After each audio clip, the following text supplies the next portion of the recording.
Hi, this is Julie Arend with Jules Travel, and Tuesday's travel tip is about the Real ID. What exactly is the Real ID? The Real ID is a more secured identification issued by each state. So each state has their different requirements. For the most part, they're pretty much the same, but it is a new ID that is more secure identification for you to be able to fly within the United States. That's only within the United States.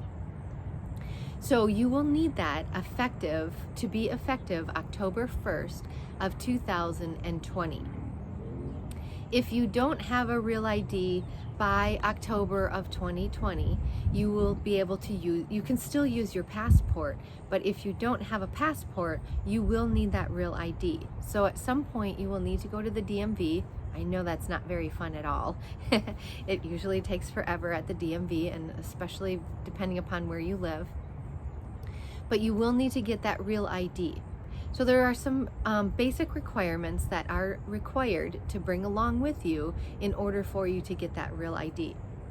The easiest way to get that Real ID is if you have a valid passport.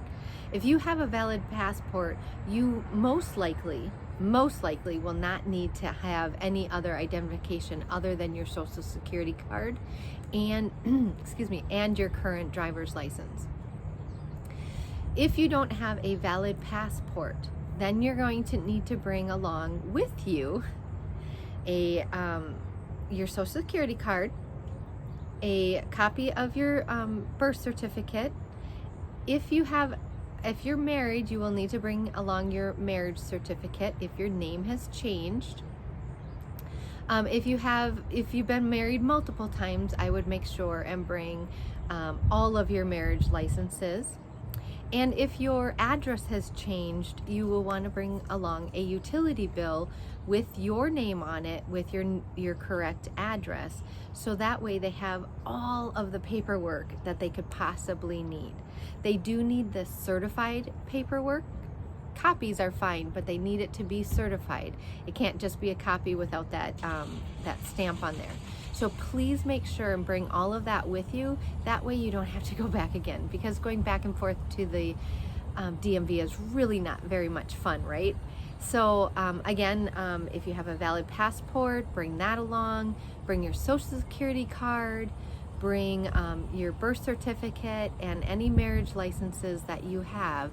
And if you have all of those, you should be good to go, and everything should be fine with getting your Real ID. It's pretty simple, but it's the most important is having those the right paperwork in order to get that all taken care of. So if you're looking to travel after October 1st of 2020, you will need that Real ID or a valid passport. Those are your Tuesday travel tips. Have a great day.